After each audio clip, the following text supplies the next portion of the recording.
Mm. Oh, from the halls of Montezuma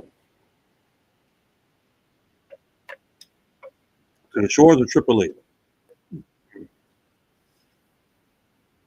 to the train, New York City.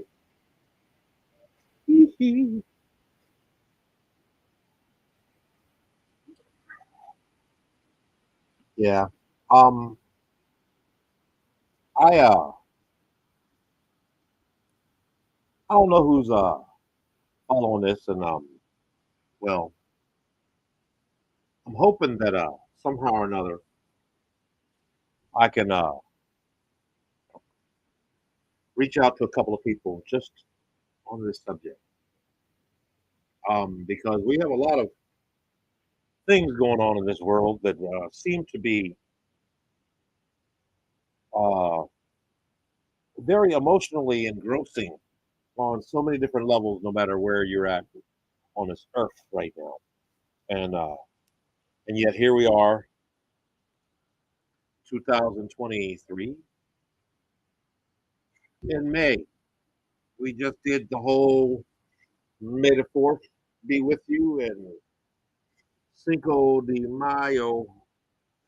And now here we are on this weekend with a full moon and eclipse and all these other little transitional things, retrogrades and Uranus, that planet next to Saturn, uh, Pluto, and not sure if it's a dwarf or not, but it's relevant. We're on this, excuse me, uncharted territory right now as a society because we've come a long way, babies, in theory. Uh, and so this subject in itself is really personal to me because on so many levels, I can see so many red flags that go with this. One of the most, one of the major red flags that I find uh, in a lot of this is just the mere fact that it's been trending on the news per se, and yet uh, this boy, Jordan Neely, this black, somewhat homeless, mentally disturbed or dysfunctional, depending on what moment you caught him, uh, in his plight to be himself as a young black boy who idolizes the path into which our distinguished artist Michael Jackson,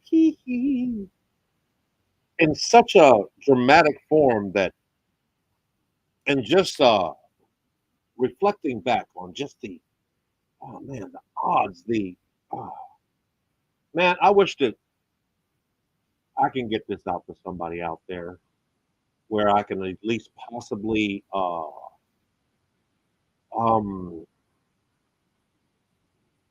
where I could possibly, if nothing else, uh,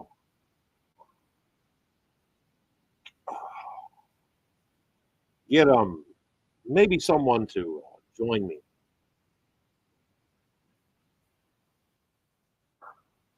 Yeah, and also just a mere fact that yeah, I'm also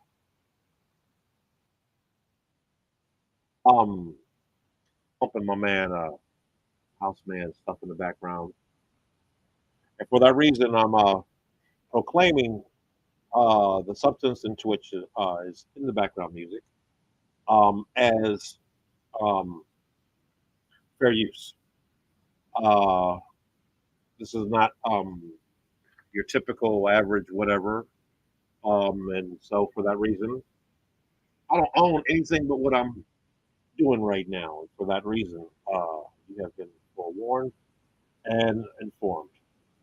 Now, back to this young man, Jordan. Jordan Neely, what we know, what do we know?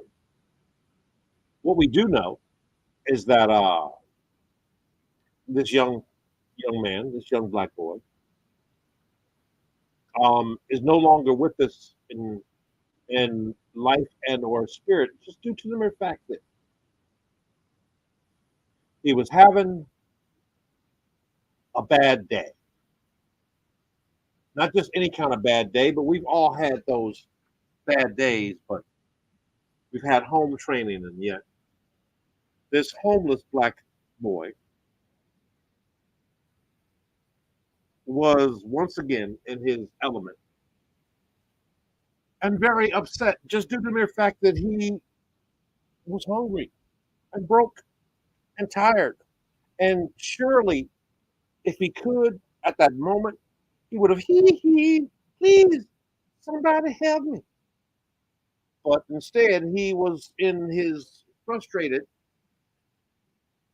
black man image, and that in itself petrifies the public at hand just due to the mere fact that we have not quite overcome our stigmas that have been set in so many different generational folklores that the birth of America could have starred Jordan in this scene just due to the mere fact that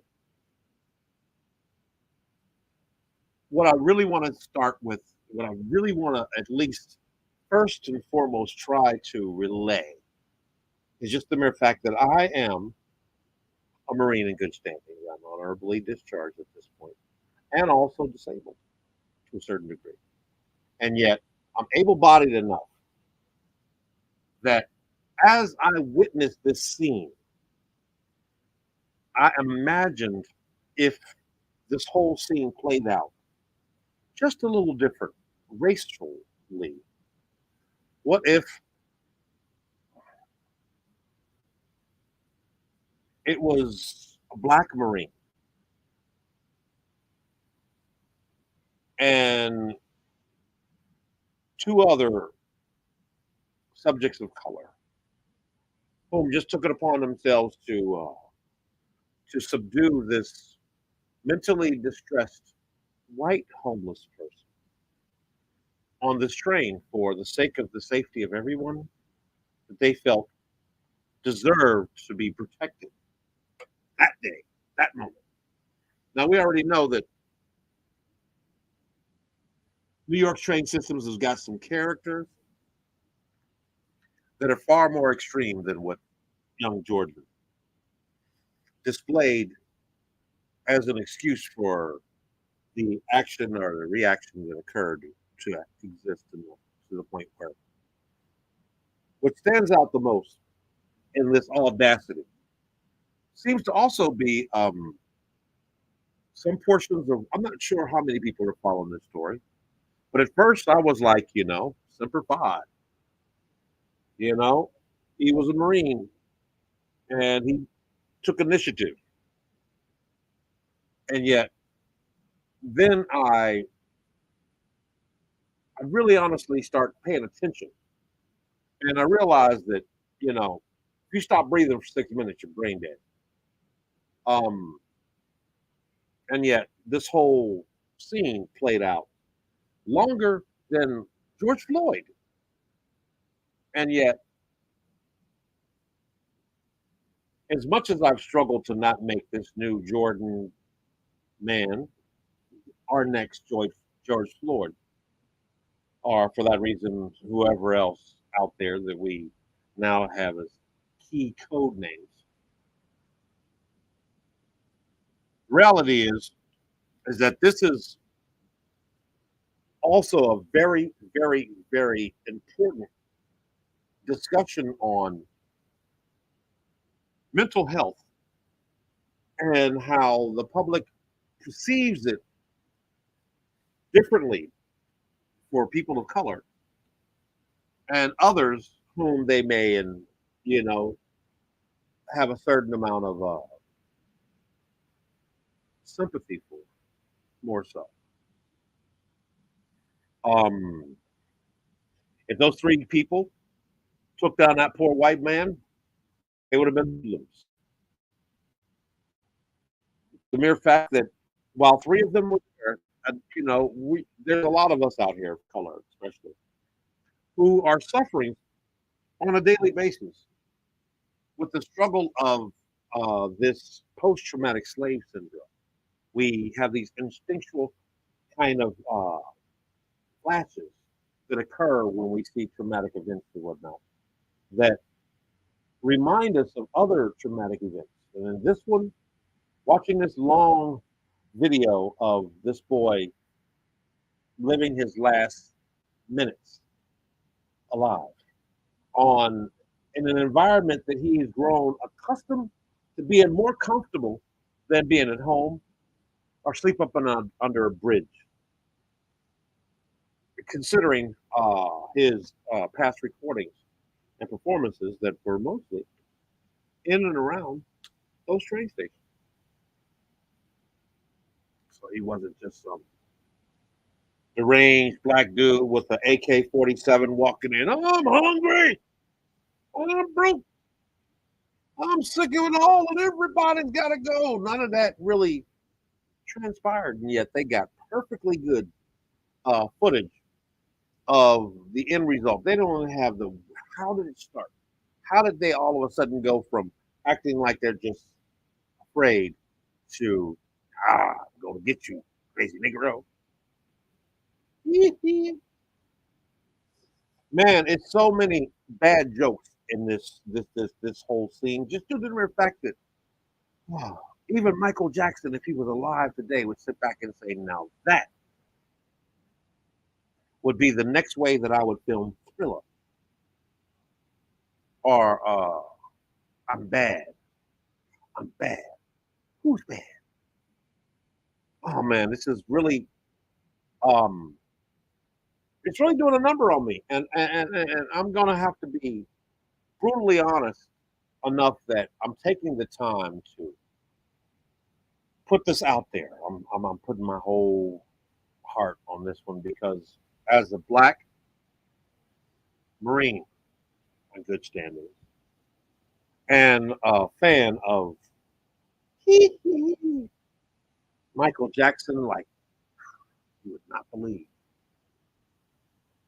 Uh, Someone who knows my way around a lot of these dysfunctional mental health diagnoses, from bipolar to post-traumatic slave syndromes to PTSD, uh, you name it, I get it. You know, it's rough in this world we call the big city, and ain't the damn thing pretty, but just because he walked in and he wasn't performing I'm bad, he was living it that moment. He was in his I don't really know, but they don't really care about us. And somehow, some way, something clicked in this white Marine and then the other two people who are not of color, who are not also mentioned nor charged, and would look like the supporting cast of a beatdown had this been officer. And yet, only to find out that in their reporting, they left out a few good things. First off, they left out the mere fact that for some reason, as everybody scratched their head when they said they brought him in, they brought the Marine in, they questioned him for a little while, let him go. With no threat of the possibility of don't leave town because we're still investigating this wrongful death of this mentally disturbed train performer.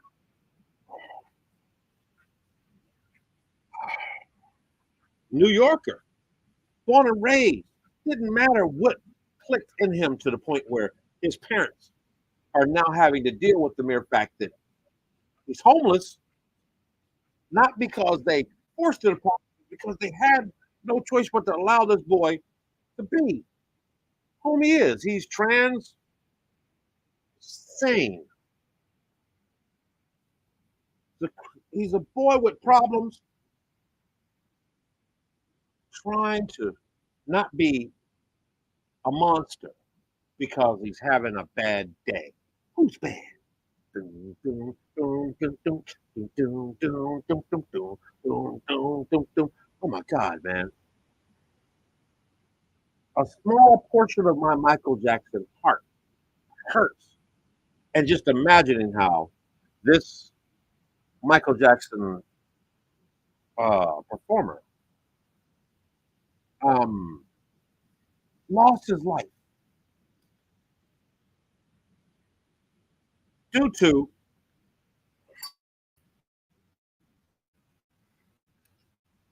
being black, male, frustrated, broke, hungry, unloved, unheard, ununderstood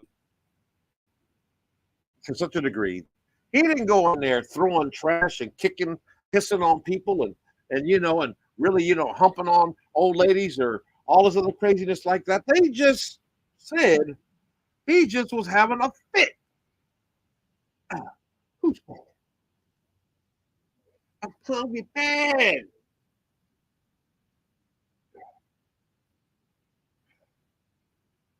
Michael Jackson was a regular person. He was having a really day, and he was just as doggone.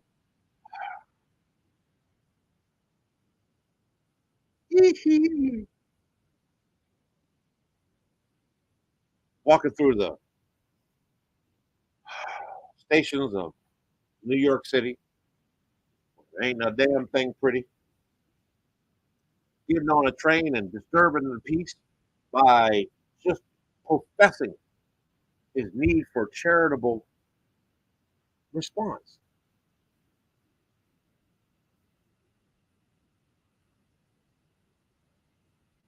And at first, I thought they were blaming the Marine Corps. And to be honest,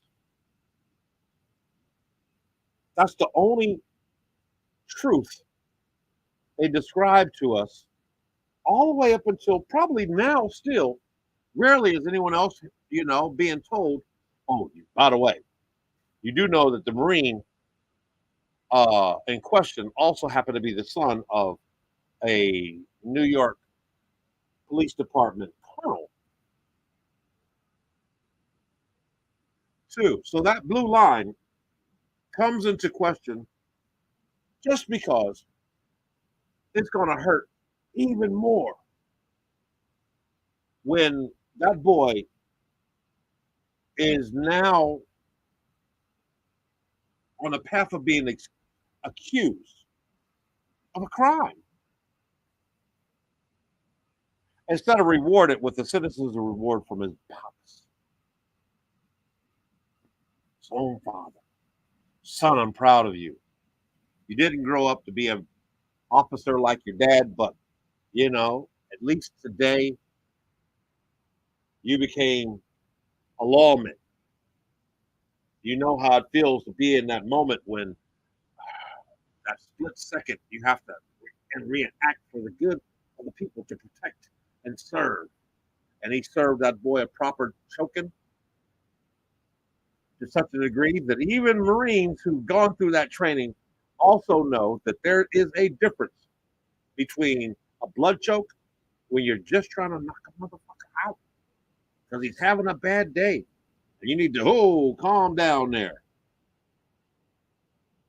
Pass him out, sleeper hold. And the difference between choke a motherfucker's very life form out as if your own life depended on it. Once you have been trained to understand that instinct, it becomes something that is very important in your safety, but very distressing in your mental health. Just like it was for that poor little white boy, son of a New York Police Department officer and Marine, whom in that over 10 minute and some change scene that was already knee deep into the choking principle. And even the judo position of holding him down that wasn't very good because as he was it took two other people to try to help him. And even a couple of those people had to stop themselves from throwing blows, even though they did get a couple in and were possibly also included into the damage that that boy went through. We're not even going to get into how many people looked and wondered if this was going to be, oh my God, thank you, young man, and you two people for just relieving the stress I was feeling as I was going to and fro on my way through the mean streets of New York City. With this black boy coming in here bitching and moaning about how hungry and broken, whatever he is. The instinct of that white woman who went to her death without having to use 1 ounce of her breath to admit how she lied about Emmett Till. Many of those other people who sat and watched will now have to feel some kind of way about how they probably could have at least said, hey, that's enough. That's enough. But at the same time, that white boy, he wasn't all right at that moment either because at first he was afraid. He was petrified. Couldn't think how he was going to live on that train by the side of this Michael Jackson angry black man and hungry. That something flipped in him enough that he decided that he was going to stop this madness for the sake of all that's holy. Even the creed of my fathers who raised me as the Marine Corps, who trained me. You take your black ass and you shut the heck up and you sit the fuck down and you stop scaring these poor people who are only trying to make a living in these mean streets. Somehow, some way, some portion of that man, that white boy, that Marine, went into a place where the only thing that he could think about is keeping that hold as tight as possible for over 10 minutes. Even in our training, never were we ever trained to keep that kind of a hold on anyone for that particular amount of time. So this was a marathon of PTSD running through this doggone boy's head. And it wasn't all about the Marine Corps. I'm sure there was probably a little bit about, right now, his father was probably standing over him. You better not let go. You better wring that fucking black bastard's neck until that motherfucker stops moving.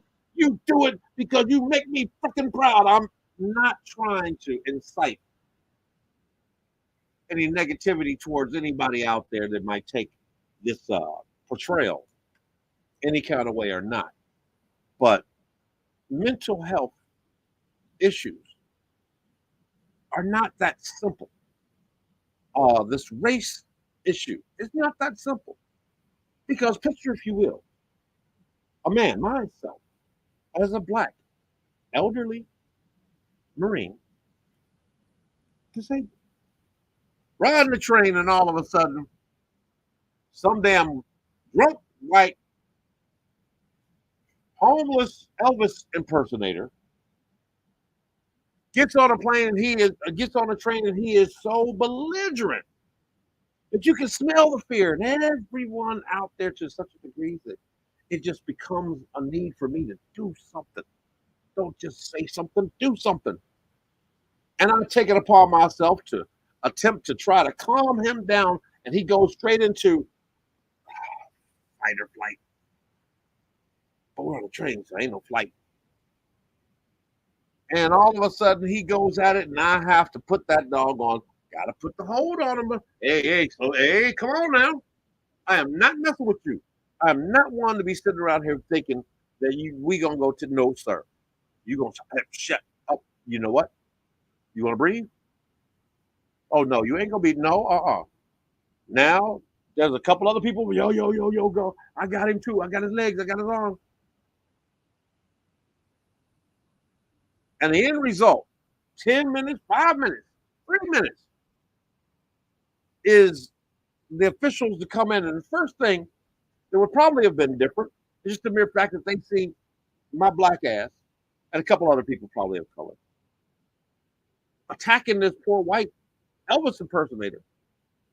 And so I would have to, and everyone else or someone else on the train would have to go, hey, you're the good guys. But there are no real good guys on this subject anymore because nothing about this subject is good. And yet, at the point that they pronounced that boy dead, it would have been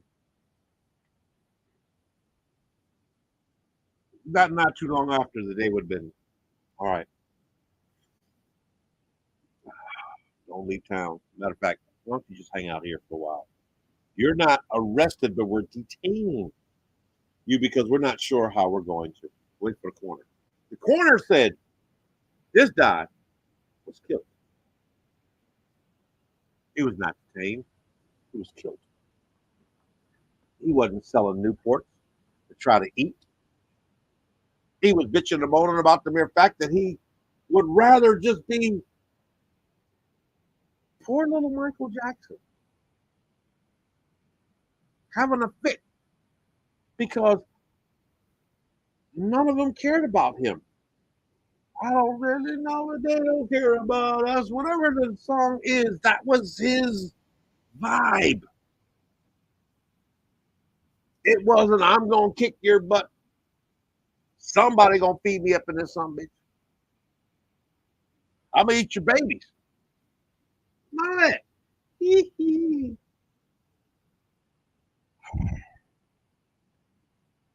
And yet, I don't plan on making this a very long video because this is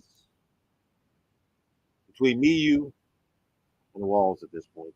But it's something more that just weighs on my heart right now because there's never a day that I don't go out and about that I don't have a concern as to how different life will be for me if and when, by any possibility, I find myself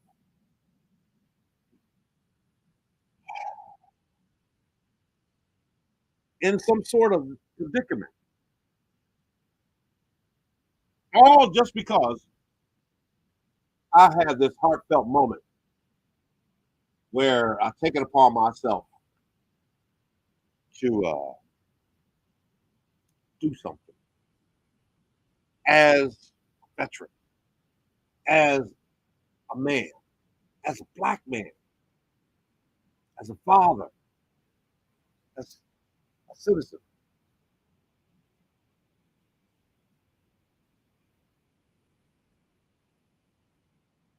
My color can come more into question in the same manner into which it did with that boy, to the point with that had this been a black veteran, more information would have come out. He's a Vietnam vet, Desert Storm vet. What was wrong with him? Did he have PTSD? Why was he on that train? What was wrong with him? He didn't look like he was just a regular old going to work kind of dude. He kind of looked like, well, hanging out on a train. We got nowhere to go. My dad wished I would be a cop, but I don't want to be a cop like my dad. And yet, because of his father and that blue line, he's been afforded to so far uh, the general public not being informed as to how he went home that night. And he really thought about how it felt for those over 10 minutes. Life between my arms. And all I could think about is someone must go, someone must stop, someone must die. It's not gonna be me. Sympathize. I know that instinct. Once a Marine, always a Marine. And yeah, wow, some people sit back there, yeah, you're okay. There's nothing more uncomfortable for a citizen, a free citizens in this country, out in society, having to suppress a certain training and mental conditioning that you at some point experienced in a manner of realizing that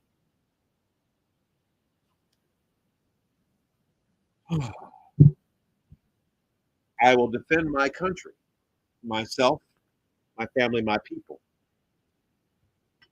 I am Uncle Sam's misguided children.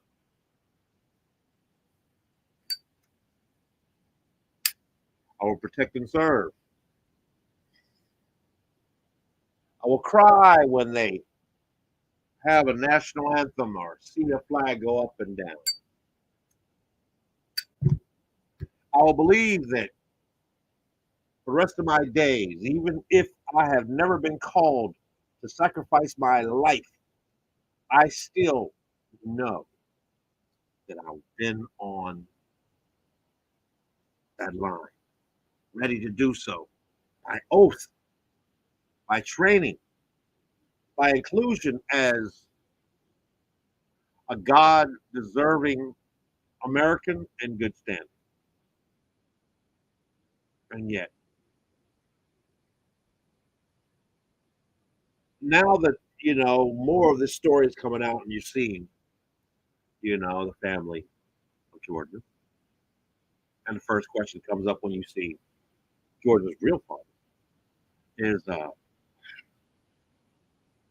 do you really feel? Because now they're stuck between trying to explain why they couldn't get that boy more enough that he didn't have to be on that train. Fuck, I'm hungry. Fucking tired. I'm broke. I can't get a job on the Michael Jackson show. Come on now. All I really know is they don't really care about us right now. And because of that hissy fit on train, most people just piss and shit and fuck. He just had a fit and died. Got killed. More people get killed being robbed than getting choked out to death because they're. But this is about one black American boy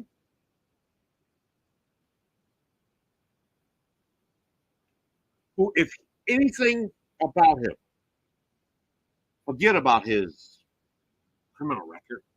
Nothing in there said terrorist. Nothing in there said that he was going to get an AK and go out and shoot people like they did out in Texas or all those other doggone places. No. And yet, two people, should be four people, lost their lives that day. Should have been that boy, that young Marine boy, whose father is a high ranking New York police officer. So even the mayor had to follow that blue line when everybody's going, man, what you doing, brother? Man, once again, you ain't gonna stand up for a brother? Bruh, that blue line has buried more brothers, whether they liked it or not, in the sake of still keeping on that same truth that many soldiers are still struggling with in the free world. on never being able to admit how they may have had a moment in battle.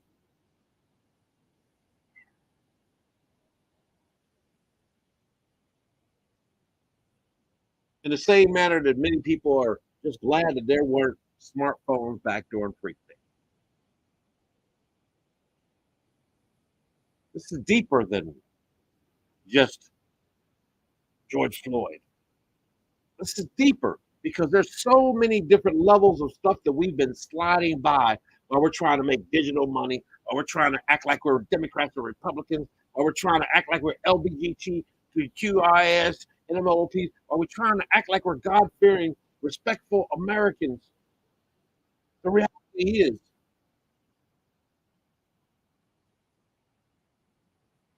another black boy lost his life for not being your typical threat. Just happened to be having a fit that when white folks have that kind of fit, people just go, oh boy, leave him alone. Oh, move away, move away. Let him have it. Get it all out, son. Man, I'm sorry. You want a funnel cake?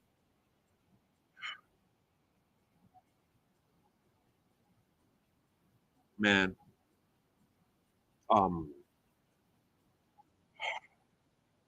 couldn't happen in a worse moment in time as we're transitioning with these planetary things that are happening that are beyond our normal. Oh, well, because we're now in the wobble of what these planetary things are doing that they do on cycle every 26,000 years. And we are now not in the dawning of the age of Aquarius. We are now in the butthole of the age of Aquarius. We're in there. We are now more connected as humans on this planet through this digital era than we've ever been allowed as humans on this earth to associate, to have that kind of connection that on a real one-to-one time.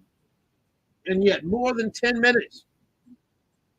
Many of us have watched that scene of that boy struggling to save whatever life he had left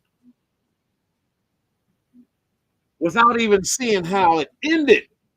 We know how it ended after the fact. And that's why my Black Marine Corps ass is standing around here right now trying to get some of this off of my heart. Because if this can help more than just myself, understand that that boy done more good entertaining people than he deserves how they're writing him off right now because he's happy. Who's bad?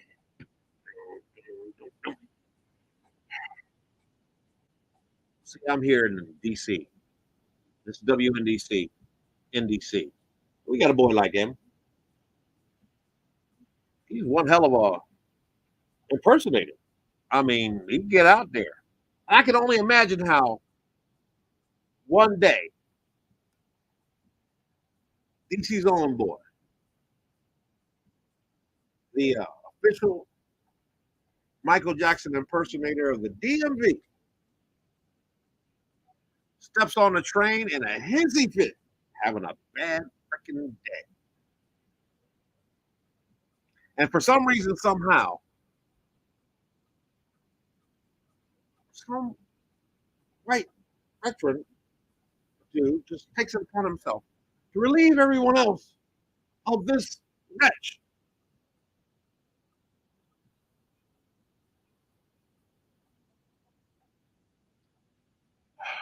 And it's not just the fact that it happened, it's the fact that it happened so long.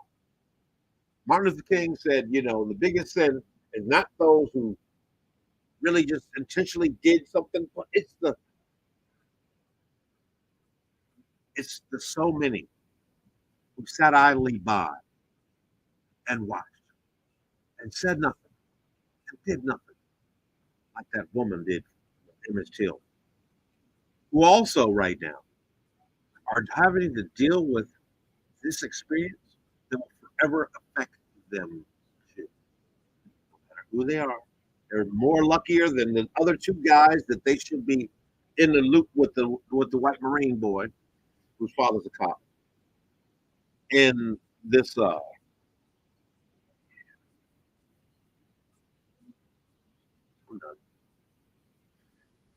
hope that somehow or another we can find a way of figuring out how important it is for us to really honestly stop, focus, think, and then react much better as people in this country. Because regardless of how you like any one of us, there's more of a chance that many of us could be like that Marine boy and those two people, or like that poor Michael Jackson impersonating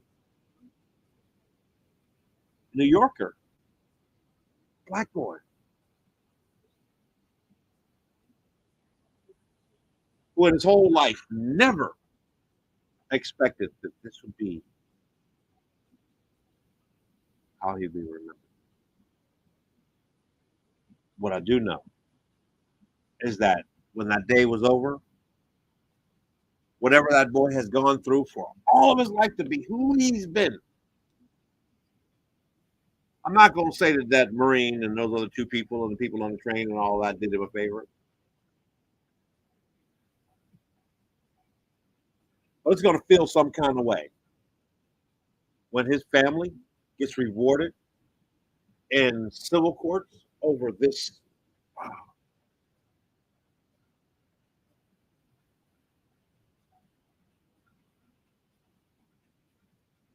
And prior to that day, I'm pretty sure that the one thing on their mind had to be, Lord, don't let this be the day we got to bury this doggone misfit we got of a son.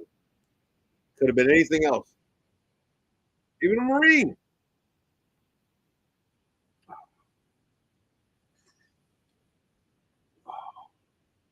So with that being said, I'm just gonna leave this here. This is WNDC, NDC, and I am Amstar Easy, active dominant, the BDSM life, Hafiz, uh, Sufi master, and advanced training in hell, veteran in good standings, honorably discharged from the United States Marine Corps, and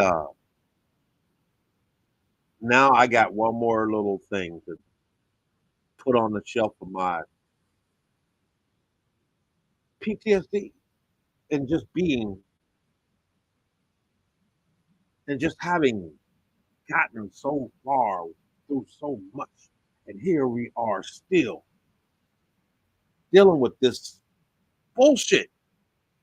And race, yes, race plays such a big part for me personally, just because I too am a black man.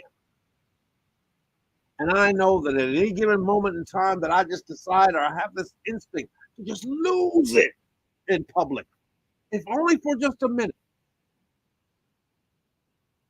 at any given point, due to where we are right now in this subject, some lucky bastard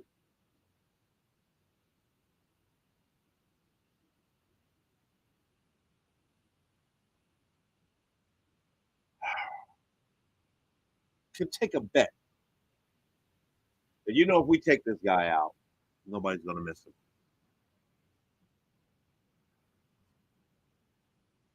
Man, I never knew the guy and I'm missing him already. You good?